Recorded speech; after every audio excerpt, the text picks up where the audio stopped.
Muito bem, segundo bloco do programa Show Raízes. E agora o nosso bate-papo aqui no estúdio. Nós vamos falar sobre o Mel da Floresta, lá no Xingu, tá? Esse projeto fantástico já está em andamento, com imagens capturadas. E para falar muito melhor, obviamente, sobre isso, eu tenho aqui o Jorge, né? O Jorge que é o idealizador, né? Que é o coordenador do projeto, e a jornalista e roteirista Camila Galvão, que vão falar para a gente aí como está o processo disso, porque a gente já vem comentando desde o ano passado, já falamos, inclusive, demos umas pitadas aqui, né, no programa sobre esse documentário, mas agora ele realmente está saindo do projeto, saindo do papel, para que a gente mostre as belezas do Xingu, mas, sobretudo, sobre o Mel da Floresta.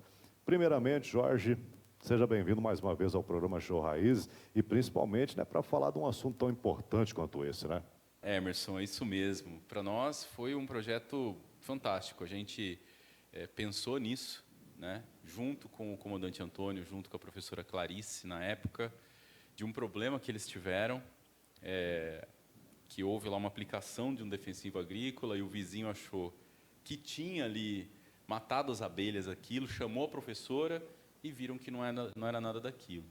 E aí esse sucesso ali levou a professora Clarice para o município de Feliz Natal e Ela que é de Sorriso. ela que é de Sorriso, exatamente. Sim, de E lá Sorriso. em Feliz Natal o prefeito Tony então criou o projeto Apicultura, aprovou na Câmara e levou a professora Clarice para 6 etnias ali do Xingu, gerando renda, né, criando um processo produtivo sustentável e preservando uma espécie ameaçada de extinção, que são as abelhas. E essa geração de renda leva autonomia também ali para os povos indígenas, né? Então, quando eu ouvi a ideia, né, a gente ouvi a história, eu falei, não, vamos produzir um documentário, né? O comandante comentou também, falei, não, vamos produzir esse projeto. E ele foi selecionado pela CCEL Mato Grosso, né, que é a Secretaria de Estado de Cultura, Esporte e Lazer. E lá, com essa seleção, foi destinado um recurso para que a gente, então, desenvolvesse esse doc. E agora, finalmente, como você disse, saiu do papel e nós fomos até o Xingu, visitamos a etnia Ikipeng e ali coletamos as imagens do dia a dia, dos mitos de origem, né, do processo produtivo deles com as abelhas, da colheita desse mel e, como você disse, das belezas do Xingu também. Com certeza, com certeza. Documentário. Eu acompanhei, viu, Jorge? Acompanhei um pouquinho de algumas imagens no Instagram, né? Que coisa maravilhosa que vocês estão fazendo. Camila Galvão, jornalista e, nesse caso, roteirista, né? Desse projeto do Mel da Floresta. Gostaria que você falasse um pouco também sobre o teu trabalho ali dentro. Você foi em loco, você esteve lá também? Com certeza. Que para escrever, às vezes não precisa estar lá, né? Mas você foi. A gente se organizou primeiro em relação ao que nós já tínhamos de informação, que era o trabalho da professora Clarice com a apicultura, o método Recuo, que era também essa interlocução que era entre Ministério Público, Prefeitura de Feliz Natal, o comandante Antônio, que também tinha esses contatos e esse conhecimento para trazer. A gente entrevistou eles algumas vezes no Ponto de Prosa, né, no podcast que estavam desenvolvendo, inclusive participou com a gente. Sim, né, muito bom. em diversos momentos. E aí, em cima dessa entrevista, a gente ficou encantado com o que eles tinham para contar. A professora Clarice também tinha alguns materiais de fotografias, de vídeos que ela fez lá, e a gente se impressionava que o método dela dispensava para os indígenas o uso de EPI, o que barateava também o processo, era seguro, era tranquilo, e são abelhas africanizadas, são abelhas que são ditas assassinas. Quer dizer, né? eles não precisam usar nada dos equipamentos de segurança com esse método da professora Clarice? No começo, sim. No começo, o pessoal, a equipe, por exemplo... Há um cuidado usou. extra, Até mas o não é a momento em mesma que- coisa que sem o método, digamos assim. Você não precisa usar o tempo todo. No primeiro momento, que você pode ver no nosso Instagram, tem lá o Mel da Floresta Xingu, o Instagram, né? E aí você consegue observar o vídeo que a gente fez, onde eles estão com os EPIs subindo numa árvore bem alta, né, com a escada, colocando ali a fumaça, né, Sim. devagarzinho. Não é a mesma quantidade, né, que se usa da forma tradicional. E aí, depois que elas se afastam, eles conseguem coletar. Você pode ver no vídeo o indígena subindo sem nada e coletando ali o favo de mel, separando, sem precisar desses mesmos cuidados. A própria equipe, depois que estava com o EPI, né, para a primeira assim, o primeiro contato, depois eles se sentiram mais à vontade. Por quê? Porque o método permitia que a professora, através do barulho, ela batia 2 facões, assim, né? Através do barulho que ela fazia, através do feromônio da abelha, o conhecimento que ela tinha da abelha, do comportamento da abelha, eles se sentiam seguros. Né? Então, isso trazia a questão da economia criativa, a questão deles terem uma autonomia financeira também, para eles poderem produzir, porque essa etnia que a gente visitou é muito distante da cidade. Para a gente chegar lá, a gente viajou 8 horas de barco. Rapaz, a gente passou por 3 rios, que nem BR, você passa por 3 BR. A gente passou por 3 rios. A gente foi pelo rio von der Steinen, a gente foi pelo rio Ronuro e depois passou pelo rio Xingu. No rio Xingu, a gente ficou mais 5 horas navegando até chegar nessa etnia. Então, é bem afastada da cidade. O custo que eles têm para ir para a cidade, para fazer, por exemplo, uma compra, comprar arroz, coisas assim, né? É muito grande. Entende? Então, isso viabiliza para que eles tenham também como produzir para si próprios, para a sua própria alimentação, né? Que a base alimentar deles é basicamente biju e peixe. Sim. Né? Então, para eles é uma adição energética muito significativa na base alimentar, na nutrição deles, assim como poder comercializar se eles houverem uma produção grande também, né? Não só essa etnia dessa aldeia Araió, onde a gente teve, mas as outras também, que a professora ela tem esse atendimento. O assentamento Ena, por exemplo, onde ela fez o método Recu, ele foi recordista assim de produção de mel. Ele fez uma grande quantidade de mel. Esse ano o assentamento Ena vai produzir 15 toneladas de mel. Nossa, rapaz. E Camila, então quer dizer que esse método Recu ele pode ser implantado em qualquer lugar, para qualquer... Em qualquer lugar. É um mérito e uma descoberta da professora Clarice Saueresig. Que legal. Então, ela tem uma intimidade com as abelhas que é incrível. Quem estava junto viu coisas assim que você fala, ué, como que as abelhas não picam ela, né? Sim. Então, ela tem não só uma metodologia, mas a gente vê uma conexão dela com a apicultura, com as abelhas. E aquilo dá um resultado incrível, Emerson. A gente vê a produção de mel imensa. Imagina, né? A vida é feita de dons, né? Porque você, vamos dizer assim, vulgarmente, obviamente falando, mas domesticar abelhas africanas, né, para que ela respeite o humano e o humano a respeite também e produza, é realmente um ato divino, além do trabalho, obviamente, feito por ela. Mas parabéns, viu? Parabéns. E o que então, tu falou em 15 toneladas de mel. Isso, do assentamento Eno. O assentamento, ele fica às margens do rio von der Steinen, e é um pessoal que está assentado, não são indígenas. Né? Certo. O método Recu foi aplicado ali e foi aplicado em mais 6 etnias indígenas que estão ao longo do Médio Xingu, pertencentes ao município de Feliz Natal. Ô Jorge, e aí como que comercializa esse mel? Como é que é feito isso? Ele tem alguma regulamentação, alguma coisa assim? Como é que ele vende? Como é que vende? É feita a comercialização desse produto? Bom, esse mel ele precisa passar por uma certificação, né?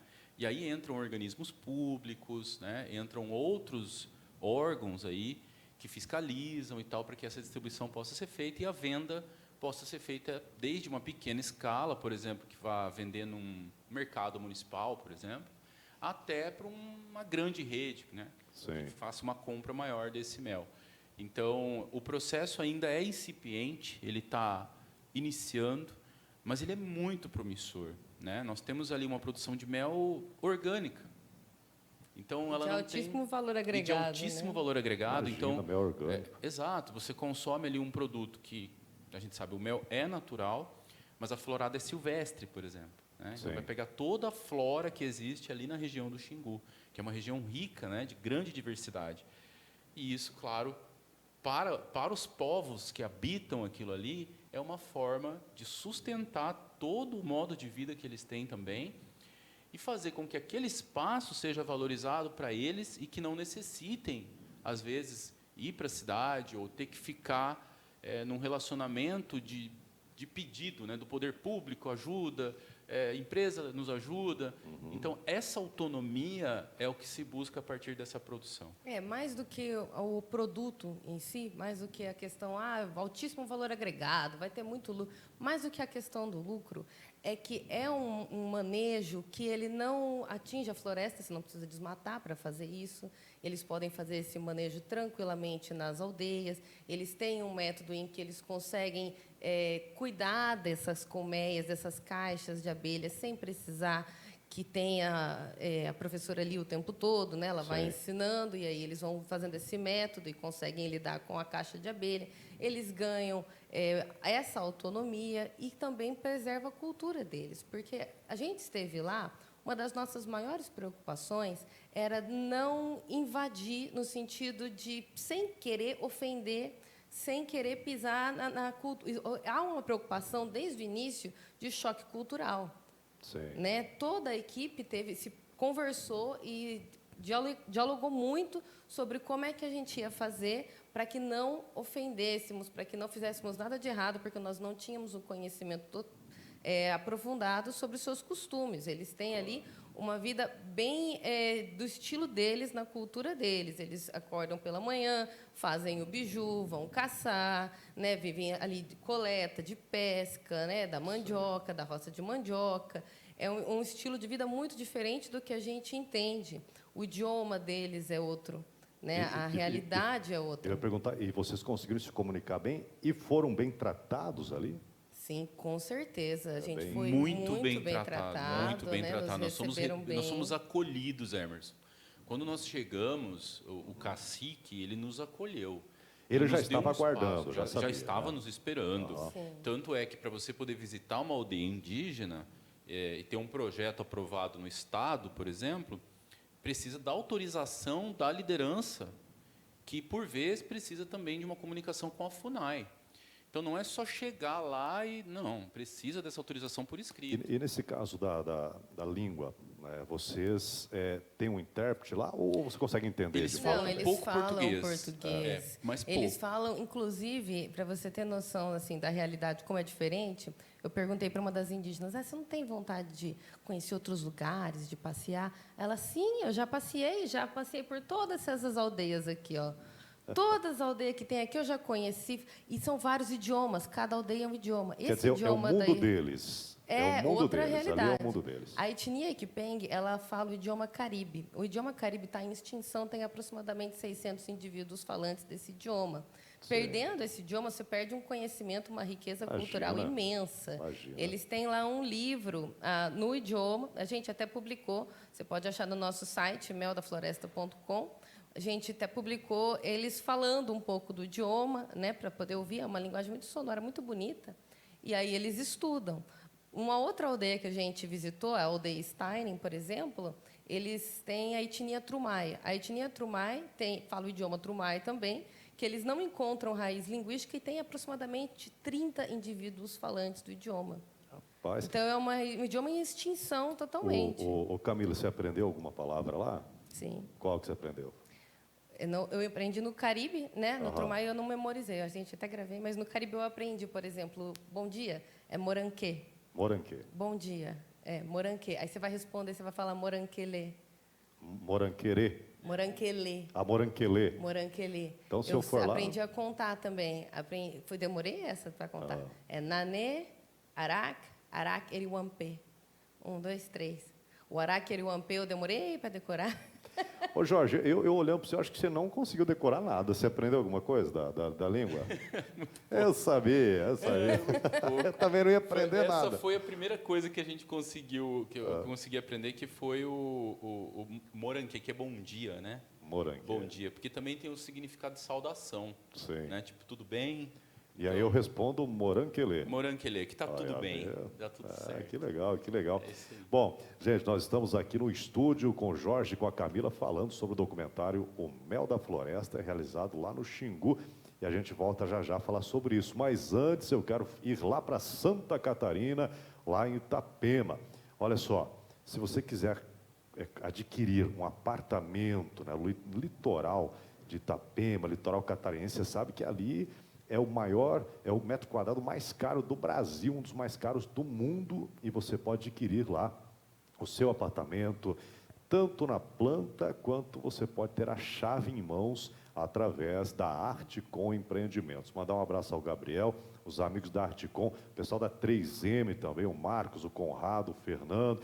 Grande abraço a vocês, viu? Adquira, então, o seu apartamento em Itapema através dos amigos da Artecom. Vale a pena você ter o seu apartamento, seu imóvel no litoral catarinense. Artecom, grande abraço. Bom, voltando agora com o Jorge, idealizador e também coordenador do documentário O Mel da Floresta, e também com a jornalista e roteirista Camila Galvão, também falando sobre o mesmo assunto aqui no estúdio. O Jorge, vamos falar sobre a equipe, né? Vocês estão com uma equipe grande e profissionais, com um olhar, digamos assim, um foco mais cinema mesmo, produção desse documentário.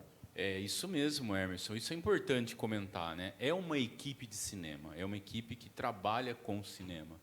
É um diretor-geral, é um diretor de fotografia, é um produtor executivo, uma diretora de produção, né? Um som direto, maquinista, eletricista, né? Iluminador. Então, nós temos ali um conjunto essencial, e eu diria até assim, nós somos como uma equipe enxuta, quando você fala de cinema. Nós somos em 10 pessoas no total. 10 pessoas.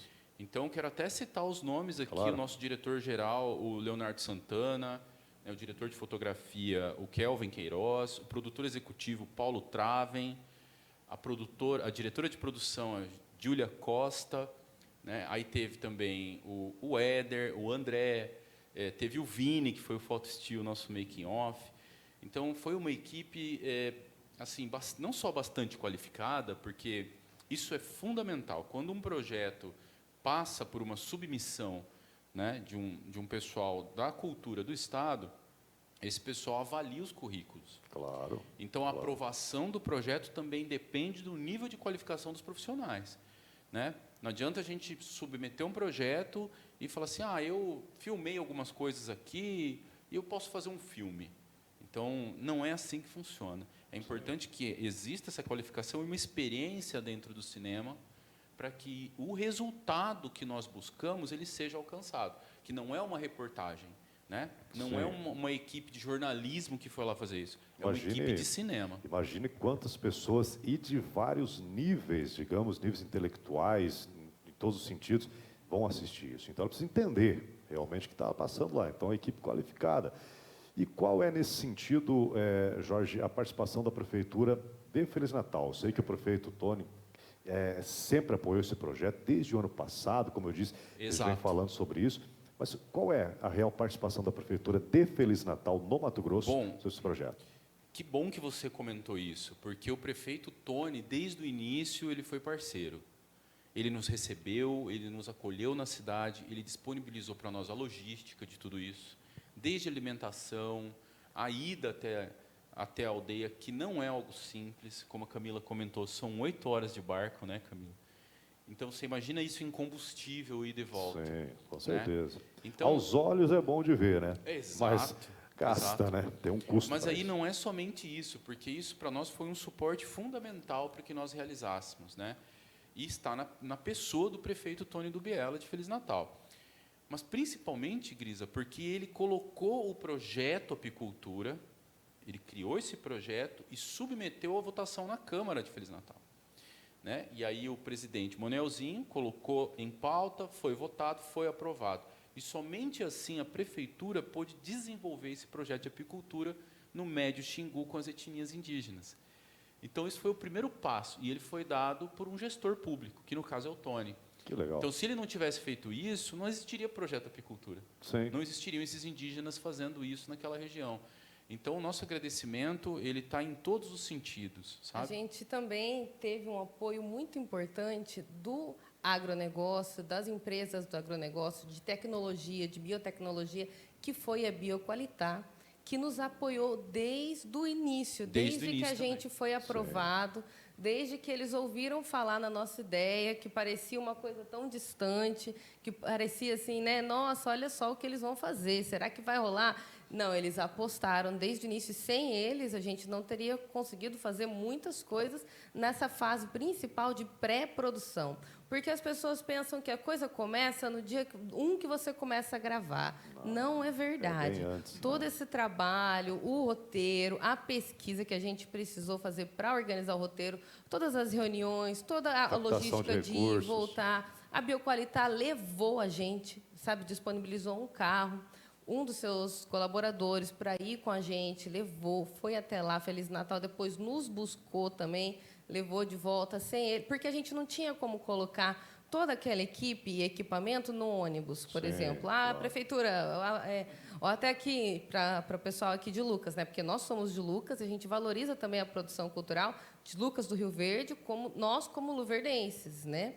Então, é importante enfatizar isso, de que não é uma produção cuiabana, não é uma produção só do Estado. Tem Lucas, tem Sinop, tem Cuiabá. Né? Então, e tem Feliz Natal e tem a aldeia Araió, né? E outras aldeias que a gente passou também, como a Stein. Então, existe toda essa integração, né? Essa narrativa, e ela é grande. E a Bioqualitar, ela está com a gente desde o início. Desde o começo. Nas nossas do começo. O publicações, Beto né, é no fantástico, Instagram. né? Beto foi eles um estão apoiador. compartilhando junto com a gente. E, para nós, faz toda a diferença, porque a gente está criando uma narrativa de um sonho. Sim. Certo? De uma questão de preservação cultural, ecológica, de sustentabilidade, que vai transformar a vida dessas pessoas de maneira significativa. Com certeza, com certeza. Aliás, grande abraço ao Beto, os amigos da Bioqualitar, parceiraço da gente. O Beto dispensa apresentações. E, inclusive, no podcast, o Beto estava lá, falou Estava muito presente. bem sobre isso. Parabéns, viu, Beto? Parabéns, parabéns a vocês. Ô, Camila, e a gente comentando em off também, que, além de tudo, vocês levaram também roupas, vestimentas, enfim, quantas para os habitantes, né, da aldeia lá, né?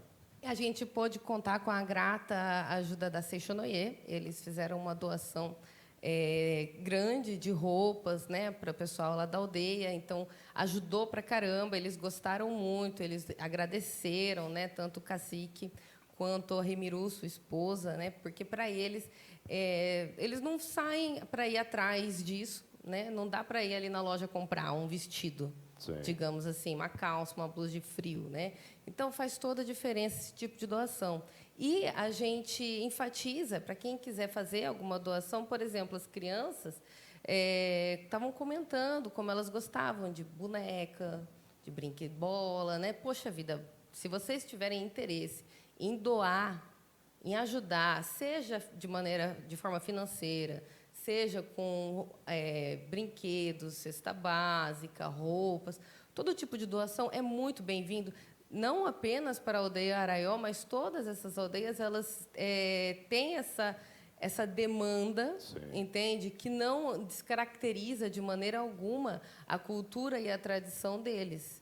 Né? É só uma questão de a gente perceber que a gente está numa realidade diferente, né? Todos nós vivemos o mesmo ano de 2023. Sim. Ninguém está desconectado do tempo, sabe? Claro. Eles têm lá energia, é importante lembrar, eles têm Wi-Fi. A gente tem Wi-Fi para mandar, gente, estamos bem, está tudo certo. Eles têm ali a questão importante lembrar de... que a energia era gerador, era ligado durante um Isso. período do dia, Sim. tinha um pouquinho lá de luz e de internet. Não... Sim, Às vezes parece que tem iluminação em né, tudo. eles têm e não. celular, entende? Não é desconectado. Durante períodos do dia, né? Isso. Mas ele tem, né? Cara, então, você que está nos ouvindo e nos assistindo, como é que faz, Camila? A pessoa quiser, eu quero fazer uma doação, ela procura uma entidade para ajudar? Como é que pode ser A gente feito está isso? num processo de criação da associação entendi. para eles, né? Mas vocês podem entrar em contato com a gente, Sim. mesmo que a gente faz essa ponte. Tá aí o telefone na tela aí, você de repente faz uma ponte aí para colaborar, com certeza. Ô Jorge, a gente sabe que tudo isso é bonito, enfim, mas custa dinheiro, né? E O como? dinheiro, muito dinheiro, não é fácil fazer. E A gente sabe que como? qualquer produção custa muito. E eu sei que vocês foram buscar esse recurso através de projetos, enfim. Gostaria que explicasse um pouquinho de onde veio esse dinheiro, din-din, para fazer esse projeto. Bom, o nosso primeiro grande patrocinador e apostador, vamos dizer assim, quem acreditou Fomento, no projeto... né? A palavra é fomento, que a gente Vamos pensar em recebeu. fomento, né? Sim. O primeiro foi o Estado. A Secretaria de Cultura do Estado de Mato Grosso aprovou, selecionou o projeto e destinou uma quantia de recursos. Certo. Logo depois disso, a gente foi até as empresas para captar esses recursos também. Sim.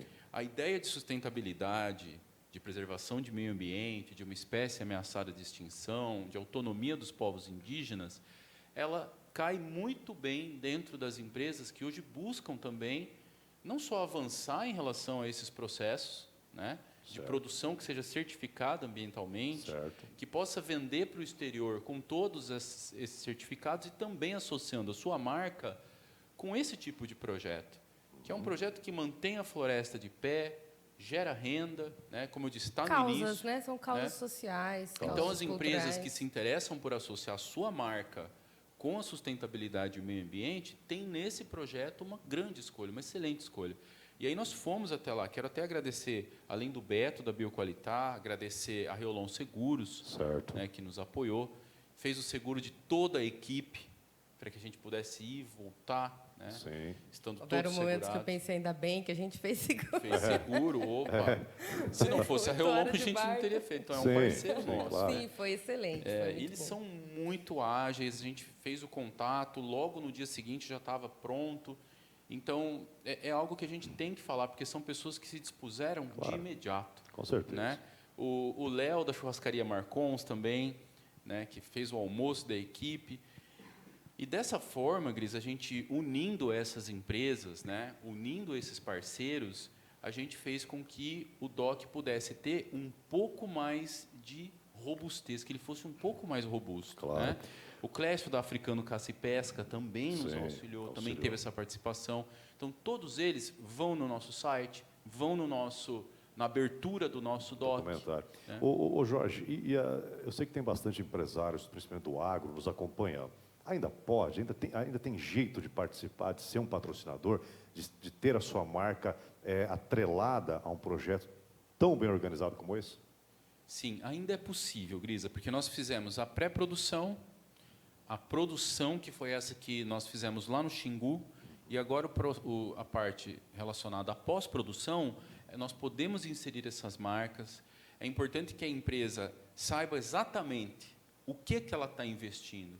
Vai associar a sua imagem com o quê? Que tipo de projeto é esse? Entende? Quem são essas pessoas que estão lá? Quem são esses indígenas? Né? Então, nós tivemos esse contato. A gente sabe, pelo tempo que nós tivemos lá e por todos os que estão junto, que são pessoas acolhedoras, são pessoas que realmente merecem estar no lugar onde estão e fazer parte de um projeto como esse. Então, quem quiser participar, tiver ali o desejo de investir, é muito bem-vindo, porque a gente fortalece isso e amplia a nossa distribuição. Claro. Que hoje um dos maiores desafios da produção audiovisual é a distribuição. Eu ia até perguntar isso. Qual é o projeto de distribuição? Onde que as pessoas vão poder assistir? Como vai ser distribuído? Enfim, Camila. Então, a gente tem um foco muito grande em festivais. Sim. A gente tem esse sonho, né, de mandar esse documentário para diversos festivais. Então, a gente vai segurar o lançamento até inscrevê-los, porque existe uma regra de ser inédito. Por exemplo, o Festival de Gramado, né, ele abre as inscrições ali em fevereiro, por exemplo, e aí a gente tem esse interesse de mandar para lá. Né? Então, a gente vai focar primeiro em mandar o documentário para festivais e realizar a tradução. A gente vai disponibilizar o documentário para, digamos assim, para o site, né, para a internet, para o YouTube, para outras plataformas, para as pessoas assistirem depois da gente ter feito essas primeiras inscrições. Né? Então, a gente busca prêmios, eu tenho certeza que, pelo que a gente produziu ali, pelo que a gente viu e pelo conteúdo, a gente tem uma chance muito grande de conquistar esse sonho, né, de receber uma premiação junto ao documentário Mel da Floresta, mandar ele para fora, talvez conseguir uma plataforma de streaming que tenha interesse. Vamos lá, liga para mim, Netflix, né? Sim. Alô, Netflix? Pode ser essa, né? Não Pode é ser verdade? Se não tiver outra, vai essa aí mesmo, né? Pode ser. Mas a gente está nesse momento sonhando alto. Sim, mas e deve, né? E deve. Como é que é aquele ditado que se você... Se tu sonhar alto, tu pega alto. Sonhar baixo, pisa na lama, nem sei. Me perdi aqui que eu nem sei. Mas enfim, tem que sonhar alto, tem que sonhar alto. Bom, gente, eu quero agradecer a presença de vocês e eu acho, primeiramente, parabenizar. A gente já vem conversando sobre o Mel do Xingu já há algum tempo e agora vendo, eu vi as fotos no Instagram, muito legal, sabe assim, é um projeto que realmente vai abrir porta para tantos outros, né? Tantos, tem que ter as pessoas que têm coragem de iniciar, começar, e vocês tiveram, e esse projeto tenho certeza que vai ganhar Brasil e mundo aí rapidinho, né? A Netflix, se não quiser, não precisa também, tem outros, né? Tem outros, né? É isso aí. Mas, parabéns, primeiramente. Muito obrigado, Emerson. Para mim é uma grata satisfação poder estar aqui contigo, te agradecer do convite e dizer que nós estamos à disposição, né? Que o nosso trabalho ele busca justamente isso, é unir esses mundos, né? É mostrar que é possível conviver com os diferentes e, ao mesmo tempo que existe uma produção, existe também uma preservação daquilo que deve ser preservado. Sim. Então, só tenho a agradecer. Muito obrigado, Emerson. Tá certo. E olha, depois de apresentar os festivais, que tem que ser inédito e tal, nós estamos com o nosso programa aqui disponível também para apresentar o projeto inteiro de vocês, porque eu tenho certeza que vai ser de mega audiência. Camila. A gente agradece muito o convite para participar aqui com vocês e fica muito, muito feliz com todo esse apoio que tem nos dado. Se não tivesse esse apoio, o pessoal da comunicação, o pessoal do jornalismo, o pessoal da televisão, todo mundo junto com a gente nesse sonho, a gente não teria se sentido tão encorajado, a gente não teria se sentido tão forte para enfrentar todos os processos que a gente enfrentou, para conseguir superar os obstáculos que naturalmente surgem ao longo da produção e chegar no ponto que nós estamos no momento, na pós-produção. E a gente sabe do todo o seu carinho, a gente te agradece de coração. Obrigado, obrigado, obrigado mesmo. Bom, gente, conversamos com o Jorge e com a Camila sobre o projeto, né, o documentário, que logo, logo você vai poder acompanhar, o Mel da Floresta, realizado lá no Xingu, né? Grande abraço a cada um de vocês. Nós voltamos daqui a pouquinho no segundo bloco, no terceiro bloco, falando sobre a Expo Nova 2023, um evento gigantesco que só em negócios foram gerados mais de 110 milhões de reais entre os 17 expositores que lá estiveram. Estive também na locução do rodeio belíssimo da Top Team Cup, e você vai acompanhar tudo no próximo bloco, junto com a gente, aqui no Show Raiz. Voltamos já já.